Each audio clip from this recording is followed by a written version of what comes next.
Универсальная электронная карта заменит бумажный медицинский полис. В России полным ходом идет внедрение карт, которые включают в себя электронный кошелек, пенсионное свидетельство и проездной билет. Есть в этом списке и медицинский полис, рассказывает Августа Степанова. Выдача полисов обязательного медицинского страхования единого образца началась в 2011 году на основании закона об обязательном медицинском страховании в Российской Федерации. Другое новшество этого нормативного документа – право граждан на самостоятельный выбор страховой компании.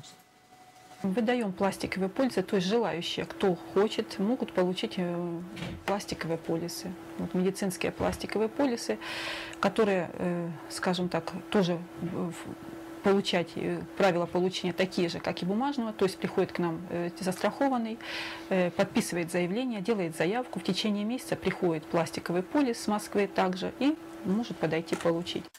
По словам специалистов, менять бумажный полис на карточку не обязательно, и новые, и старые имеют одинаковую силу. Многие отдают предпочтение бумажному документу, они намного удобны в использовании, чем электронные.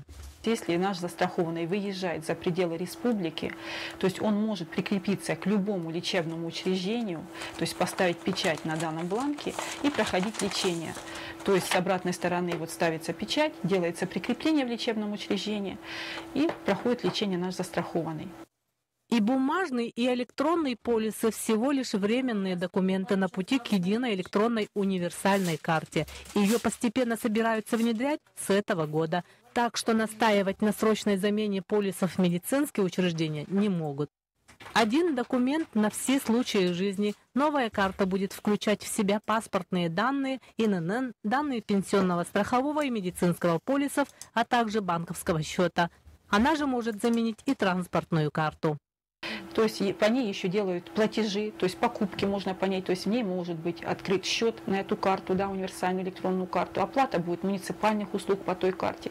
То есть это вот я говорю по образцу, как вот в Якутске и в других городах.